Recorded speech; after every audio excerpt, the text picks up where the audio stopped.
اعوذ باللہ من الشیطان الرجیم بسم اللہ الرحمن الرحیم۔ ناظرین کرام السلام علیکم ورحمۃ اللہ وبرکاتہ۔ میں ہوں آپ کا میزبان سید انصار حسین نقوی۔ آپ کا ہمارے چینل زینب میڈیا میں خیر مقدم ہے۔ ناظرین کرام، میں آج حاضر ہوا ہوں ایک نئے موضوع کے ساتھ، اور ہمارا آج کا موضوع ہے قرآن کریم، جس پر گفتگو کے لیے ہمارے ساتھ موجود ہیں خادم القرآن سید باقر ایلیا صاحب کراروی۔ آئیے میں ان کو آپ سے روشناس کراتا ہوں۔ مولانا صاحب السلام علیکم۔ وعلیکم السلام ورحمۃ اللہ وبرکاتہ۔ آپ کا ہمارے اس چینل زینب میڈیا میں خیر مقدم ہے، اور ناظرین کرام کی طرف سے میں آپ کو خیر مقدم کہتا ہوں۔ مولانا صاحب، چند سوالات ہیں جو ہمارے تک پہنچے ہیں ناظرین کرام کی طرف سے، میں چاہتا ہوں کہ جو ہے ان کا آپ بہترین سلیس اردو زبان میں جواب دیں تاکہ ہمارے ناظرین کو سمجھنے میں کوئی مشکل نہ ہو۔ جن میں سے سب سے پہلا سوال جو ہے جو آپ کی خدمت میں ناظرین کرام کی طرف سے آیا ہے وہ یہ ہے کہ ہم قرآن کو کس طرح سے دیکھتے ہیں؟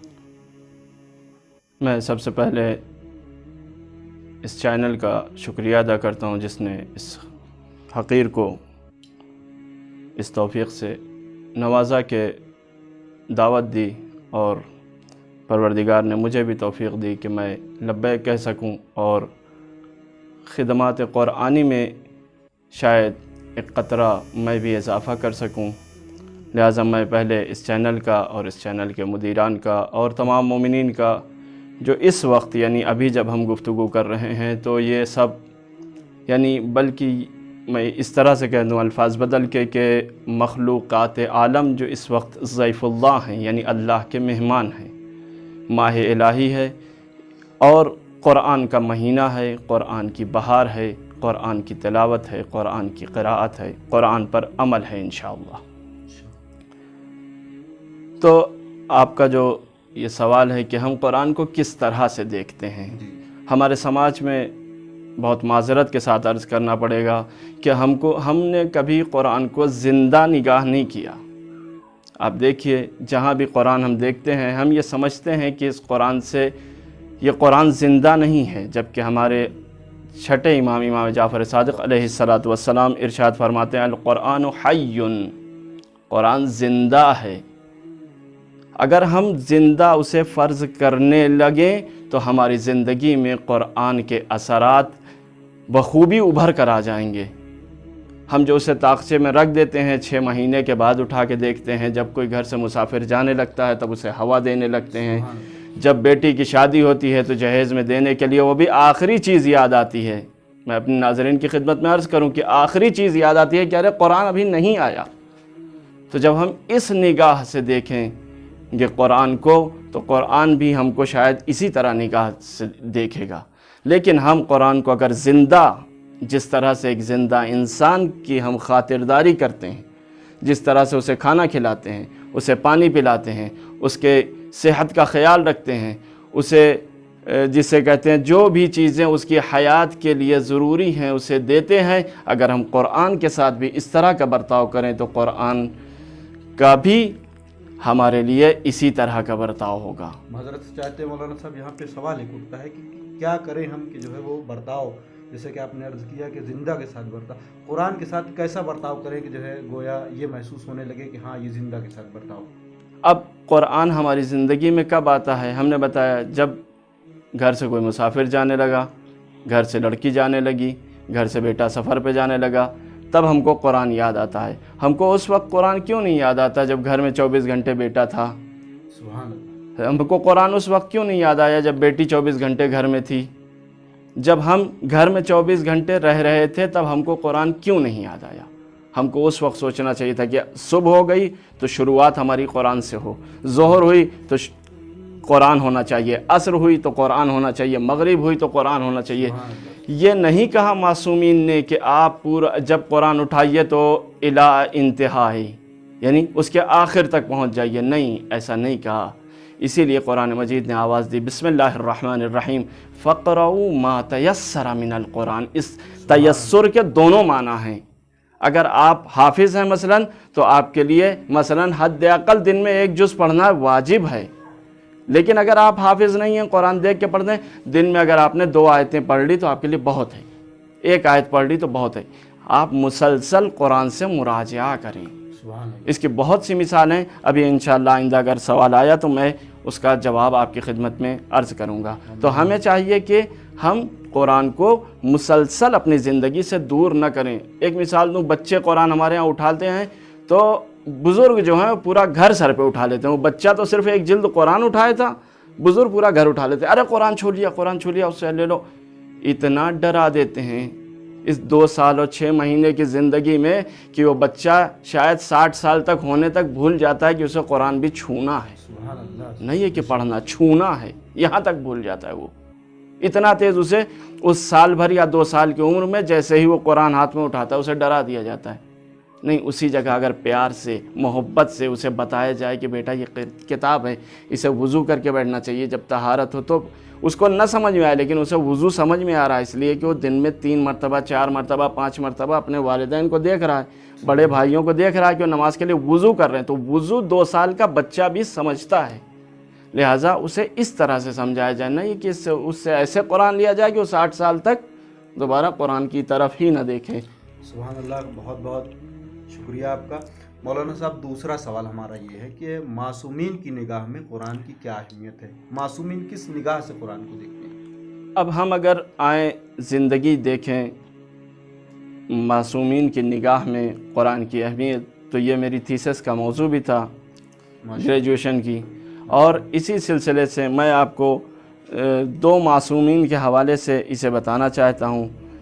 سب سے پہلے ہمارے آقا و مولا حضرت امیر المومنین علی بن ابی طالب علیہ السلام کی نگاہ سے ایک طولانی حدیث ہے، بہت طولانی، تقریباً 2.5 صفحے کی حدیث ہے، اس سے 3 جملے میں صرف نقل کرنا چاہوں گا، تفصیل انشاءاللہ کبھی پھر بیان ہوگی۔ امام علی فرماتے ہیں القرآن سراجا لا توقد، ایسا چراغ ہے جو خاموش نہیں ہوتا۔ سبحان اللہ۔ تو اگر ہم گھر میں اسے جزدان کے اندر رکھ کے بجھا کے اندھیرے میں رکھ دیں تو وہ چراغ ہم کو کیسے روشنی دے گا؟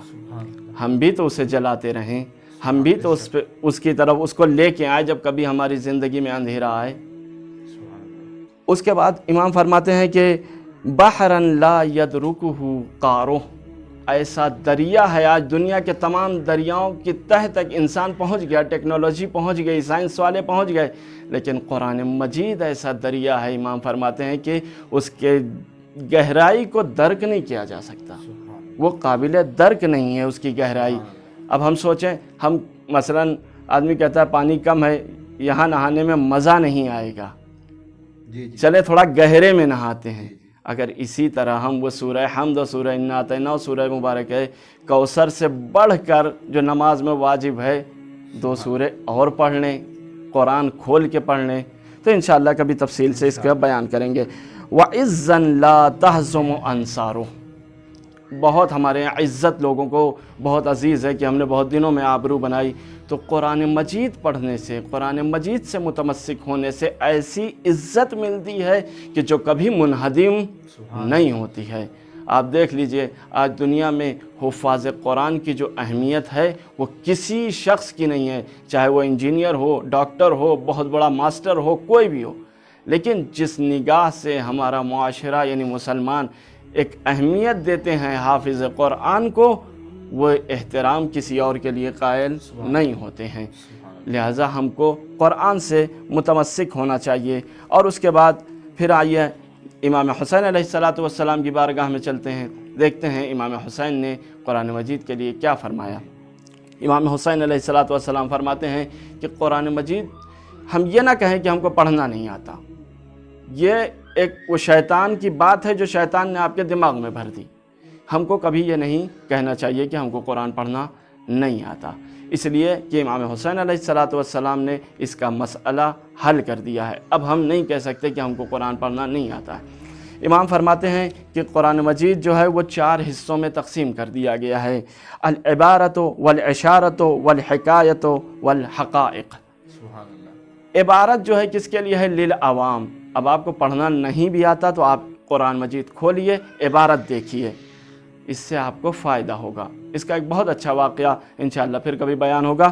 اس کے بعد عبارت جو ہے وہ عوام کے لیے ہے۔ اب اگر اس سے زیادہ تھوڑا پڑھے لکھے ہیں تو عربی جاننے لگے ہیں، عربی کا مفہوم سمجھنے لگے ہیں، عبارت سمجھ میں آنے لگی، تو والاشارۃ للخواص، تو آپ خاص کی منزل میں آ جائیں گے کہ اب آپ عربی سمجھنے لگے ہیں۔ تو اس لیے اب آپ عربی جب اس کو پڑھیں گے عبارت، تو آپ کو کچھ نکات، کچھ باتیں ملتی رہیں گی۔ اس کے بعد امام فرماتے ہیں واللطائف للخواص، اور لطائف جو ہیں قرآن کے، اس کو خاص لوگ سمجھتے ہیں، جسے ہم کہہ دیں مثلا ہمارے زمانے میں علماء سمجھتے ہیں، یا مثلا مجتہدین سمجھتے ہیں، یا عرفاء سمجھتے ہیں، قرآن میں خصوصیت کیا ہے، کیا خاص بات ہے، کیا چیزیں ہیں۔ اور اس کے بعد والحقائق للانبیاء، حقائق جو ہیں وہ انبیاء کے لیے ہیں۔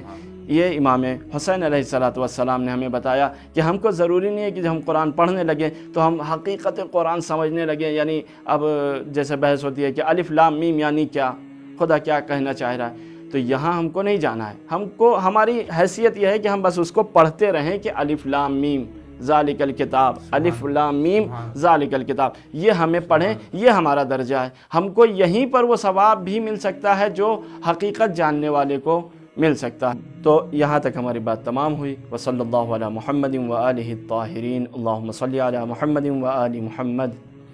مولانا صاحب بہت بہت شکریہ آپ کا کہ آپ ہمارے اس چینل پہ تشریف لائے۔ میں امید کرتا ہوں انشاءاللہ باقی جو ہے باتیں وہ دوسرے جلسے میں انشاءاللہ تعالیٰ، اور اسی طریقے سے اگر باقی رہی تو تیسرا جلسہ بھی لیں گے انشاءاللہ۔ ناظرین کرام، وہ وقت آ گیا کہ میں آپ سے خدا حافظی چاہوں، اور تب تک کے لیے آپ جو ہے اپنا خیال رکھیں۔ انشاءاللہ تعالیٰ پھر مولانا کے ساتھ حاضر ہوتے ہیں۔ والسلام علیکم ورحمۃ اللہ وبرکاتہ۔